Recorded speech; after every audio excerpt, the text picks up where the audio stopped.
Welcome to the Forged and Wild podcast. My name is Forge Master Ben. With me is Chancellor Perry and Dr. Mike Alzheimer. We kind of got a couple of subjects today, but we'll start with the first. Chancellor, what are we talking about? I think we should just go over how amazing the USPA powerlifting meet we just had here in Forge went. I mean, kind of a first for Sheridan, Wyoming, which is, historical, obviously. I don't think... I could be wrong, but I am pretty positive that Sheridan has never had a full federation meet here. No. We've had some lifting competitions, but never a full... Sponsored, official, certified, where you can qualify kind of meet. Yeah, and we set so many state records. A ton. It's insane. Mm-hmm. And the cool thing is I don't know, would you say 30% of them were from Forge? There was a lot. From open gym members. I had 9 clients personally, myself, competing. But before we get too far into that, we better hit these nips. And salts. Thank you guys, whoever came, because you guys left a bunch of new smelling salts here. Little donation to the gym. Yeah, so I don't think these ones are going to be dead. So we'll find out right now. Don't go nose deep. Ready, boys? Shake, shake, pank, pank.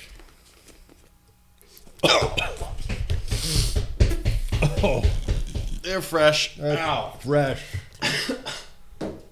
Oh, my right eyeball.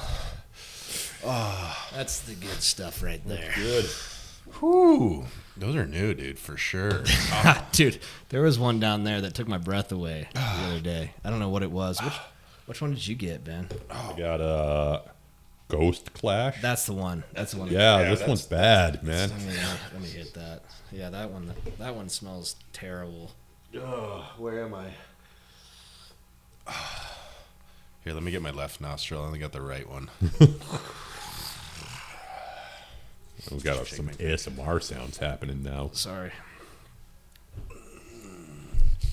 It's got a nice scent, but it does sting the nostrils.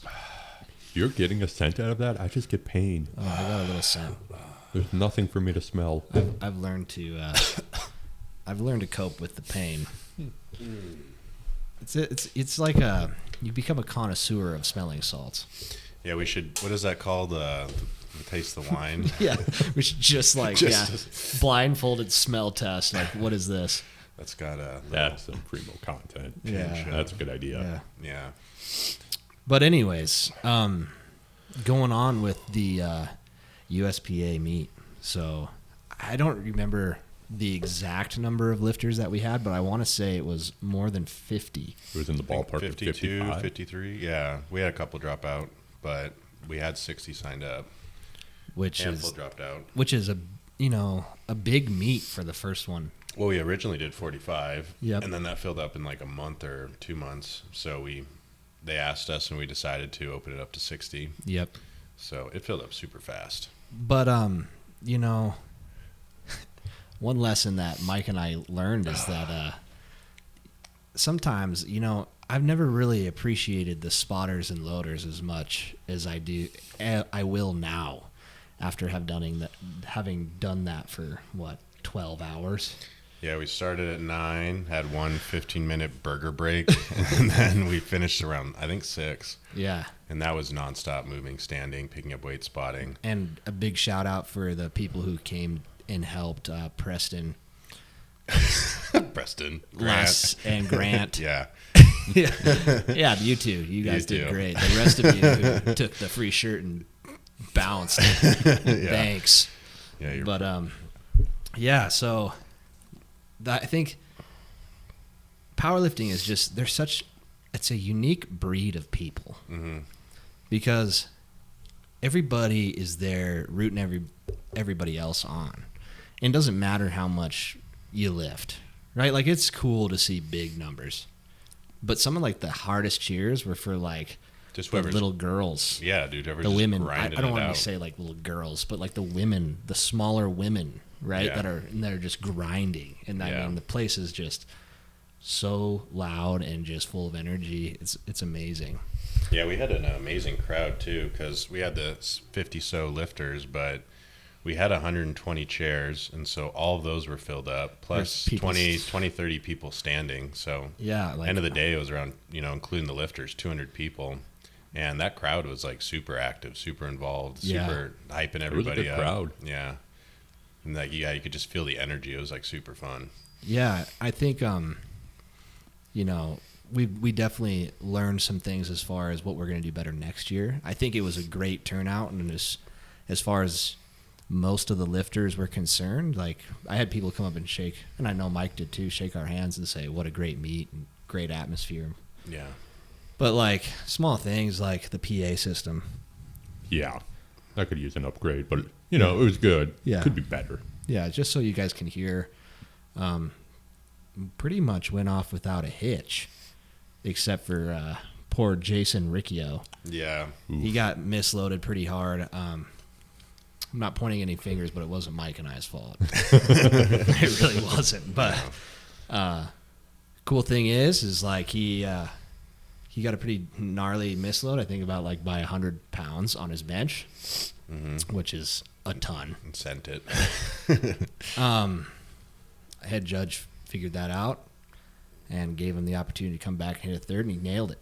Yeah. So it's like, pretty much without a hitch. And he was a good sport about it, and still, pushed on. So other than that, I think we had the program go down one time. Yeah. Glitch out software glitch. Yeah. So we had to do some conversion by hand. Hence the misloading. Yeah, that's where the misload happened. But other than that, literally just a flawless meet. I mean, everybody there was a good sport.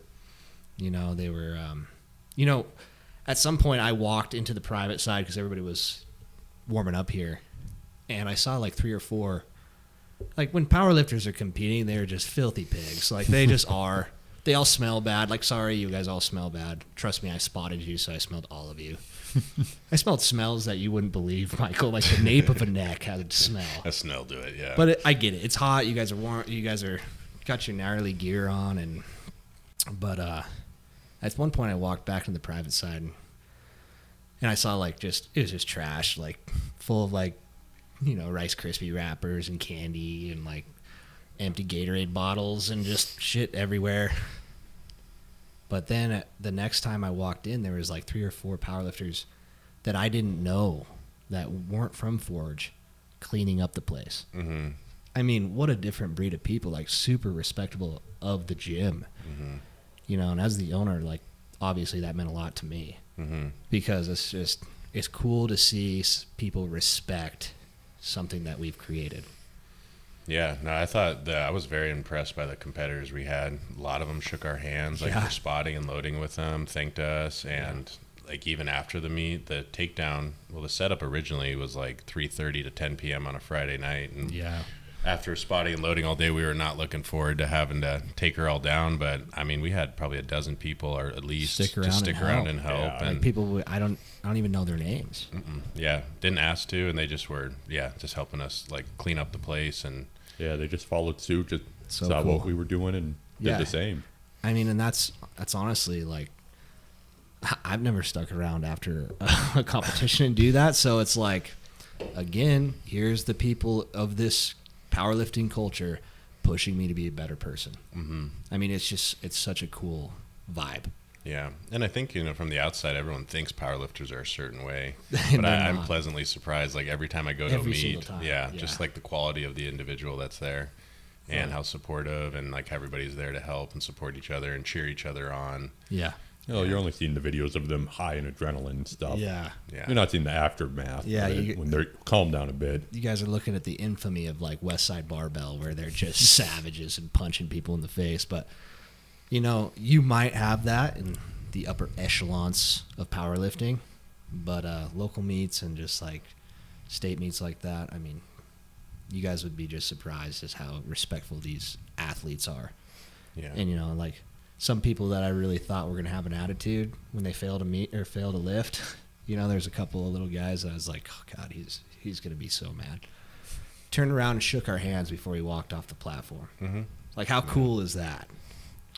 Well, but it made me miss it because we haven't done a meet since 2021. Yeah. And just seeing and this, you know, the character quality that those people showed just like really encouraged us to like want to do this further. And, yeah. You know, do have meets here down the road, but also, yeah, like we want to get involved with the USPA. They asked us if we could start being refs for the USPA. Yeah, they want me and Mike to be refs. So yeah, so we're gonna. I mean, it definitely gave me the incentive to get more involved with this and have this be just a forever staple that we keep here at Forge. Yeah, and turning this state meet obviously annually, but also looking into some other federations as well. Mm-hmm. You know, just get kind of like make Forge the Wyoming hub of powerlifting.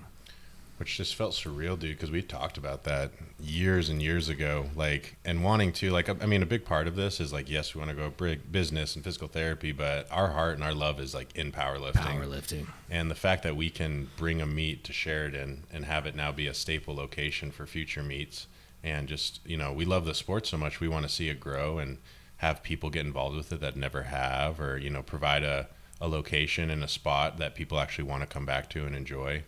So yeah, it kind of felt, like I said, surreal to be like, dude, like we had a powerlifting meet at our gym. Well, dude, you know, I was wondering if they were going to ask one of us to talk at the end, mm-hmm.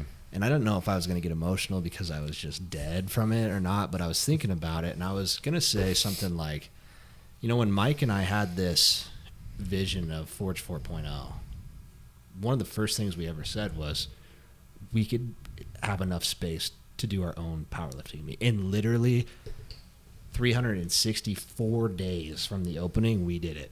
In the first year. Yeah. Like, we didn't even cross the first year threshold. It was May 4th was the anniversary, and May 3rd was the meet. Yeah, so it's like, the cool thing is like, you know, and I'd tell this to everybody, is like, if you put enough effort, just like we've talked about a million podcasts, towards something, and you just, I don't know, what's the word? You kind of like think about it until it becomes manifest it, right? Yeah. It's like, that was Mike and I. We are going to have a powerlifting meet, and just somehow pulled it off. Mm-hmm. And it's crazy because it's like, without this community, without the open gym members, without our training clients, without the powerlifting, the people who powerlift and follow these federations across, you know, I think we have people from Colorado, Montana, maybe South Dakota, that follow these federations. Without these guys, that would never have come to fruition. Mm-hmm. So I just wanted to thank everybody, and obviously too, like the people that showed up just to watch. That was really cool, because that's huge too. Mm-hmm. Because if you are in the crowd and you're watching this, it might pique your interest into trying it. Mm-hmm. Well, I've been to meets like where like those hotel gym meets, and there's like, you know, there's like, you know, the siblings, the mom, dad in the crowd, and there's like 20 people, right? Yeah. And just that energy is like night and day difference. Yeah. But like we were packed. Like we actually need to figure out like more space, more chairs. Yeah. And like you guys make such a difference, and even the lifters' performance, right? Yeah. Like that energy that you put out, that excitement, like that's how they, you know, that gives them that extra boost to pull that PR. And like 100%. When the crowd's roaring like that, like there's just no feeling like that, and the kind of incentive, like it's 10 times better than any smelling salt you ever do. And just so I love that so many people, and just like they were training clients, gym goers, PT clients, like random people I didn't even know in the community, like they just heard about it and showed up and watched and supported everybody. It was I saw one of my old bosses from the fencing crew. Mm-hmm. And that guy doesn't even work out himself. He was there. Yeah. So I was like, I love that. So it's cool just to see this, that the town is kind of recognizing the sport itself. Mm-hmm. Speaking of the town, I mean, it even helps our vendors that were there. Yeah, like another shout out, because Rolling Smoke. It's Rolling Smoke came by, kind of last minute thing, but they absolutely killed it. They were doing breakfast burritos and burgers and brats and stuff like that for the athletes, and obviously for us. And then Colombian guy, Andres, homie showed up and you know, supplied us with our dose of caffeine, which every lifter needs. Yeah. So And the people that came too, like we didn't realize until after the meet, like how many people bought apparel and stickers and supported our gym and helping us rep it and, grow the name and get the word out there that, Forge is going to be having these powerlifting meets. So that was like touching too, is like, dang, like all these people actually like are supporting our gym. Yeah. And, I screenshot a picture that Jim, James, whoever you are, Russell sent to us. It was like a review on the USPA Instagram page of Forge, and it said something along the lines of, Forge is the nicest gym I've been in ever. It's what dreams are made of. Mm-hmm. The facility was clean, and the faculty showed support and was awesome. Like pulling out of this meet for myself because the shoulder, obviously a little bit painful. I really wanted to compete, but even though I didn't compete, Mike, even though we didn't compete, dude, we built a badass gym, for people to enjoy. And, that's a huge compliment. The nicest gym you've ever been in. Mm-hmm. That's what dreams are made of. Dream gym. That was like the whole goal of this place. Yeah. So just being able to have that and have people see this building and appreciate it for what it is. And, that feels good. Yeah, no, it really was. I think it's like a bigger milestone than people realize for us, like how important that is to us and how well it turned out. And again, how supportive everybody was and how many people were involved to like get this, make this happen. So yeah, we're beyond grateful. Like it's just, it is a dream come true for us. Yeah. So we just wanted to thank you guys for all of that. Especially, the coaches and the faculty from the USPA that came down and made sure this thing was run right.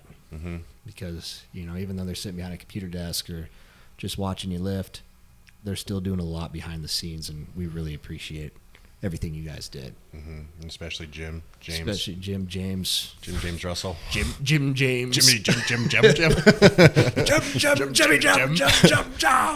Yeah, no, really big shout out to him because, really he was the one that got our foot in the door with everybody. Yeah, and like brought it to our attention that, this could be a possibility and reached out and set up meetings for us. And so really very, very grateful for him. And the cool thing was with the USPA, it was, there were some things specifically we had to do as far as getting the gym prepped and ready, but they pretty much let us kind of set it up how we envisioned it. Mm-hmm. Like everybody warming up in the private side, throwing a TV in there and having flights walk out from the private side, or which direction we wanted the platform to face. And, the small things like that, really kind of made the whole scene more aesthetic. Yeah. So, I think talking about these lifters, there were plenty of champions in this whole meet. And I think what we were kind of going to transition into was what makes a champion, because there is a big difference between a victor and a champion. Mm-hmm. It's the whole scenario of, did you win the war or did you just win a battle? Mm-hmm. So when you think of a champion, Ben, what do you think of? I think of the face of an entire group of people. You might not see the people behind him or her, but they're there, and they all put their support into this one person. Yeah, that's huge. It's like a team effort, right? They're the culmination of so many people. Yeah, and like I think when we even look at this meet, it's like, and we've already been talking about like how many people were involved, like to get this to happen, right? Yeah. And that goes for the lifters as well, like their coaches, their training partners, the gyms that they are training at, like the people running those gyms, right? Like, I think at the end of the day, a champion is somebody that reflects and knows that, right? They know that they aren't doing this as a solo act, and they don't have that kind of vanity and maybe ego behind it, but they realize like, they don't do this on their own, and that the people that they helped and supported them get there are, invaluable. And, there's an appreciation and humility that comes with, 100%. recognizing the people that helped get us there. Yeah. I mean, and I agree 100% with both you guys. Like in my mind, you know, Ben brought up a really, really good video. Maybe we should just listen to that right now. Yeah, let's go for it. So this is a really inspirational quote from Arnold Schwarzenegger when he was giving a speech. I don't know where, but let's listen. I always tell people that you can call me anything that you want. You can call me Arnold, you can call me Schwarzenegger, you can call me the Austrian Oak, you can call me Schwarzi, you can call me Arnie, but don't ever, ever call me a self-made man. I didn't make it that far on my own. I mean, to accept that credit or that mantle would discount every single person that has helped me to get here today, that gave me advice, that made an effort, that gave me the time, that lifted me up when I fell. And it gives the wrong impression that we can do it alone. None of us can. The whole concept of the self-made man or woman is a myth. Yeah, I mean, that's the GOAT right there. How do you even argue with that? Yeah, undeniable success. Seriously, because you got to think about it, right? Every athlete that I had up on there has been programmed for, has been coached, and has techniques and some help, and runs a peak specifically designed to optimize their strength. So yes, the day you did the work, yes, the day you took the victory, but I think it shows a lot more of you being a champion when you can give credit when credit is due to the people that were your support class, right? So that were there behind you, making sure that you were running this optimally. And that takes humility. I think just like an aged and an experienced perspective. Because without your training partners, without your coaches, yes, you might be able to, like I said, be a victor and pull one off. But in the long run, are you going to be able to keep growing and improving and learning? Because in my mind, a champion has to be kind of malleable and ready to learn and grow. Because that otherwise, you know, his competition is always growing and changing and going to be one step ahead of him. So he has to learn new techniques, or she has to learn new herself, ways to improve herself, himself. And without somebody else's eyes, a critical eye from somebody else, that's a very hard thing to do. So in my eyes, the champion is just like what Ben says, is the face, is the poster child of a team effort. You know what I mean? Yeah, the champion is the face of a group effort. They're who you see, but there's so much more behind them. Yeah. And it's just cool to hear, because it's like, obviously being a coach sometimes can be somewhat of a thankless job. And, you know, I had somebody, actually Reagan, this morning. She said, why do you like this line of work when I consider myself an introvert, right?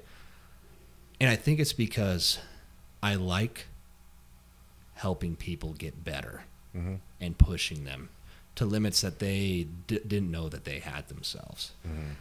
Now, am I the type of person that's going to, or type of coach that's going to text you and meme you and like hang out with you every weekend? Probably not. But I'm going to show up when you need me to and push you to be better. But I think that's just part of being a coach, is you learn that is your purpose, is to push people farther. Yeah.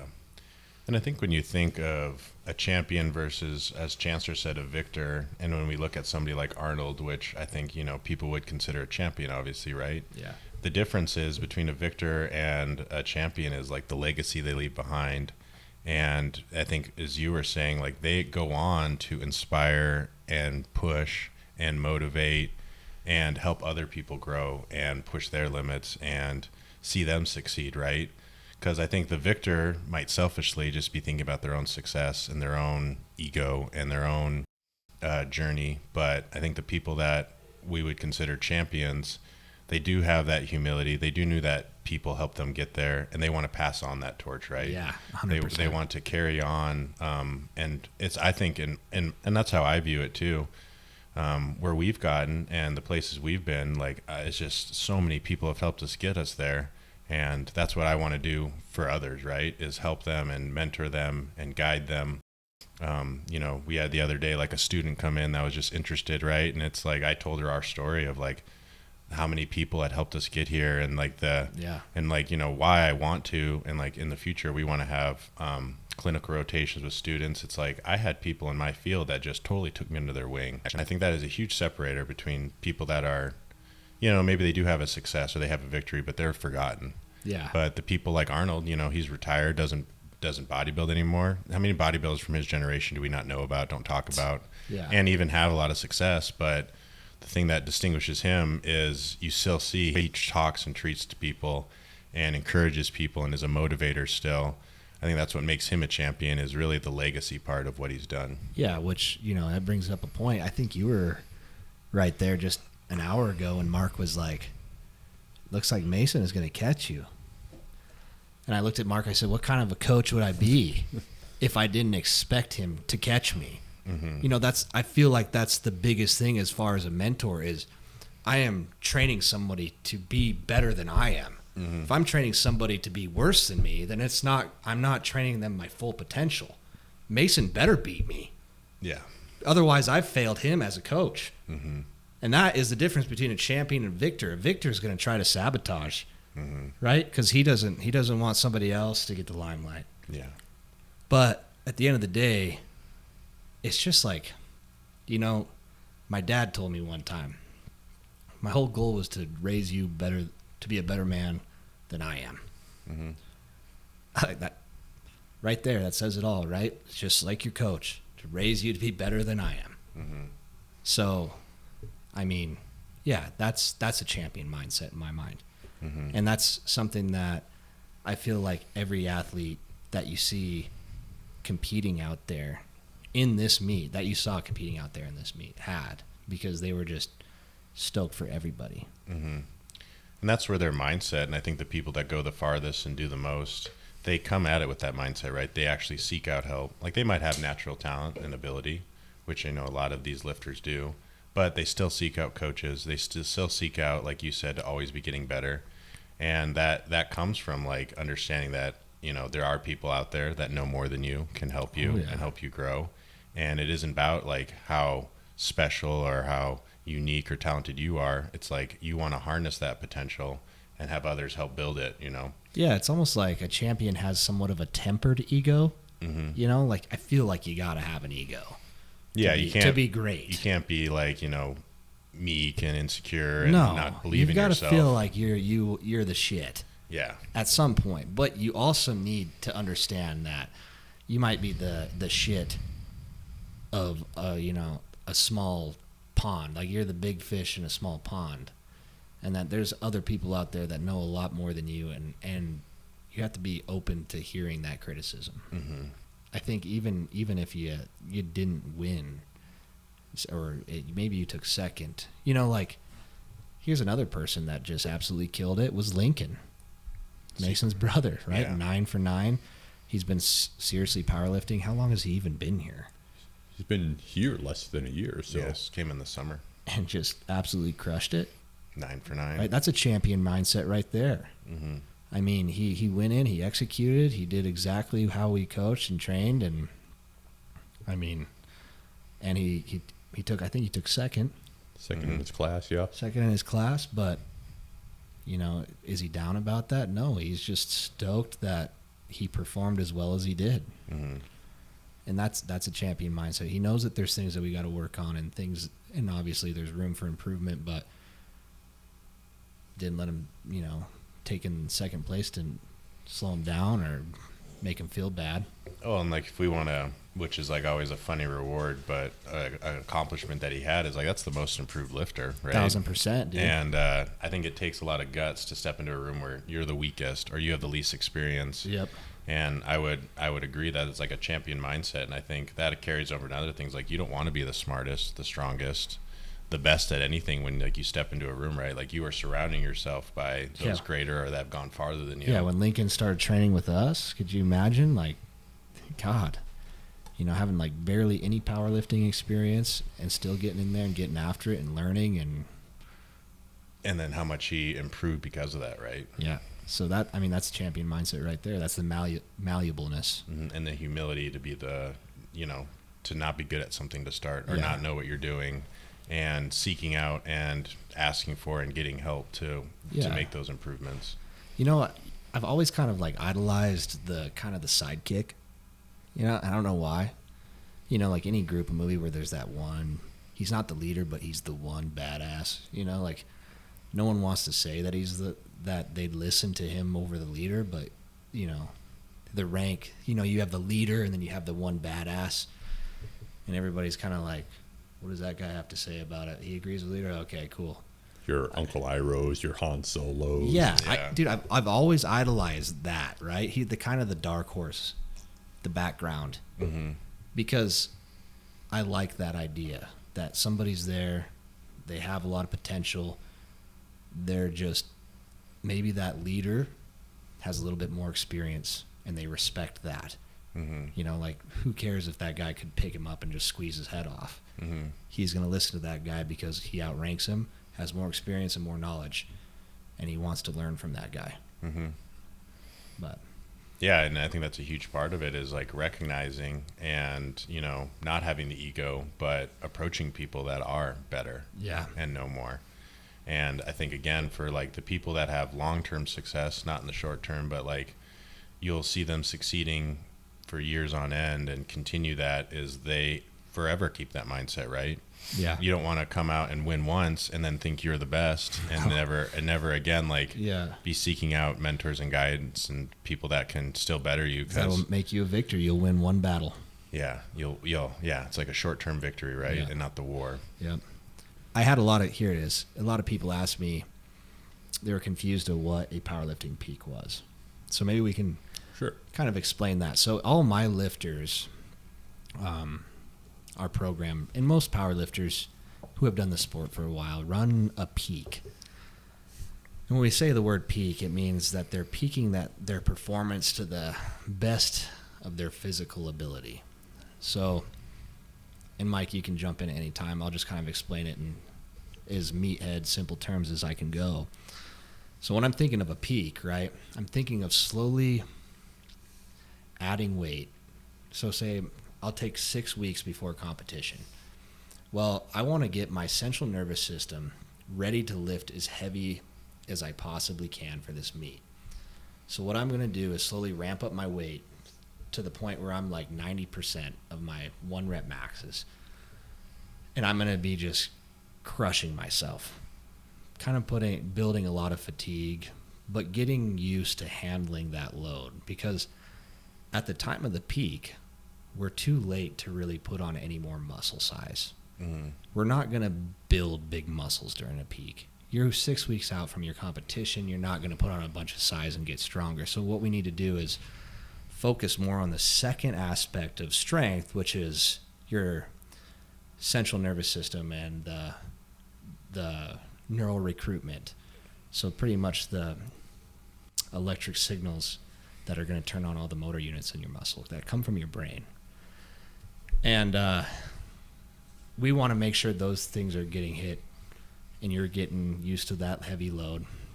And as we kind of ramp up the peak, about a week out, you're still building fatigue and you're driving, and a week out from that competition, we drop all the heavy load. So now your fatigue drops with it and you're recovering, so that when you go into that competition, your central nervous system is primed and you have no fatigue. So when I speak of fatigue, when we lift that heavy for that long, pretty soon you build this fatigue debt where now like 50% of your 1 rep max feels like hell. And that is usually a pretty good sign that it's time to deload.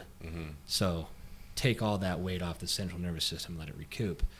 For a short span of like 3 to 4 days, maybe, after you deload, you are going to feel like a god. So what we want to do is time that so that before your central nervous system starts slowly declining back down into what you normally recruit when you're not lifting heavy, and the fatigue is dropped, we want to time that competition so that the fatigue is dropped and you're still at that peak of your central nervous system is primed. Mm-hmm. Is that a pretty good explanation? Yeah, no, it's exactly it. It's this timing the fatigue and the intensity ratio. So the crazy thing is, and it sounds like magic, but any lifter who's run through a peak will know the feeling. Mm-hmm. Because that day, when you do it right and you time it right, you feel unstoppable.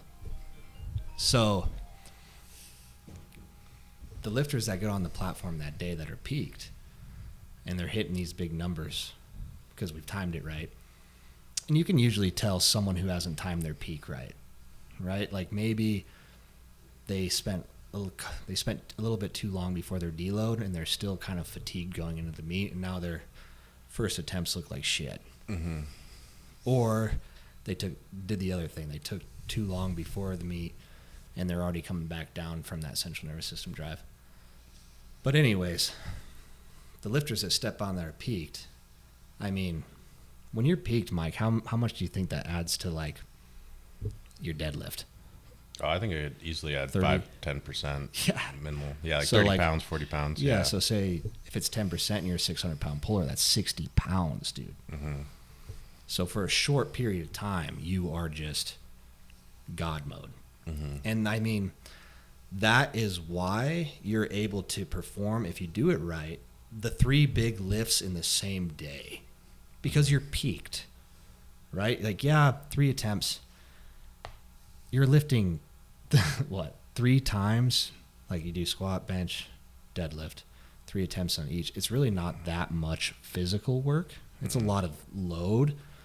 But if you're peaked right, your body's going to handle it. And it doesn't feel, during that day, bad. Mm-hmm. But it was cool seeing how well my athletes respond to that peak. Mm-hmm. So pretty much that's what a peak is it's just training you to be able to lift as much as you possibly can with the muscle mass that you have now, and utilizing that central nervous system to the best of your ability. Mm-hmm. And that's a wild ride, trusting that process, like, because it is it gets to you mentally when you start getting a couple weeks out, and like Chancellor was saying, how heavy weight starts feeling, or like you're doing, like, you're not even like your maxes or anything, but like you're doing like a 6x3 or something, and it's like not your max weights by any means, but it feels like a max every time. Like the weight feels worse than it has previously. Doc literally makes me laugh every time. He's done 2 peaks with me. And every time it's been the same, or 3 peaks with me. And every time it's been the same. The week, like 2 weeks out, after they've gone through their hell week, and they're kind of going to their 6x3, which is like 60-70%. He's like deadlifting this last couple weeks ago, and he goes, we were lifting like 365, which should be a warm up for him. He's just struggling, and he's like, dude, I don't know.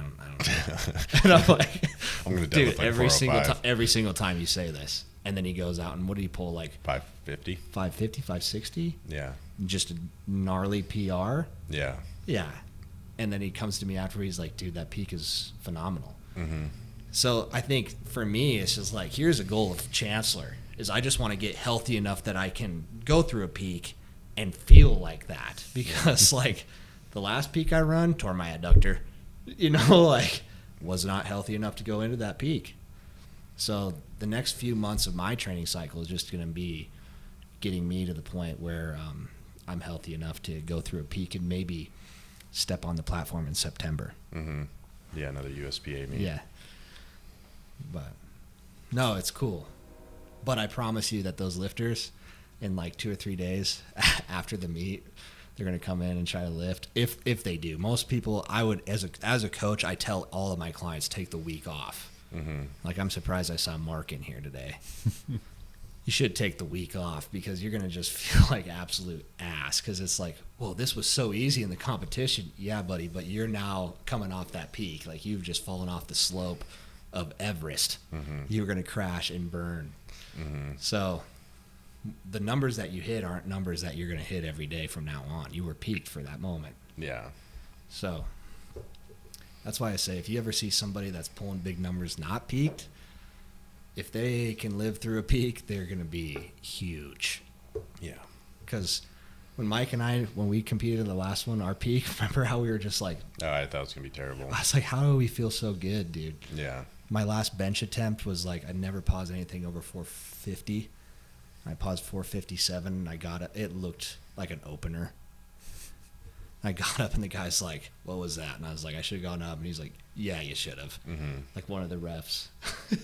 Yeah, no, it was a great feeling on meet day. Yeah. Just how light the third attempt. If you can survive the peak, man, it is the payoff is just how good you feel. But it takes a good mentor to write you a peak that way. And our peaks have changed over the years. I've kind of added, our first peak ever, Jesse Burdick wrote for you. I've kind of taken his and molded the things I liked about it and things that I think worked well for me and then things that I think work well for my lifters. So it'll probably forever be an evolving thing as we get better at this sport. So yeah, and different people kind of will peak differently. Yeah. So you have to adjust it for 100%. Yeah. Like one of the biggest things was for Kira, because a sumo block pull, she pulls sumo, is easier, I don't care what you say, than it is a conventional block pull. So instead of making her take like a second or a third attempt off a block, which might give you a little bit of false hope, I made her pull from the floor for a second attempt. Because I didn't want her to get in her head and give this huge like, oh yeah, I can rip like 330 because I pulled it off a block. Well, that's an easier pull. So let's take a second attempt off the floor and let's find kind of a realistic second attempt. And then we can kind of go heavier for that third attempt and overload. But yeah, no, there's definitely there's a science, an art to it and a method science behind to it. the madness. Yeah. Yeah. But yeah, Mike and I are planning on September. If this shoulder is feeling better, so he's going to help me and Reagan's going to help me, and Yeah.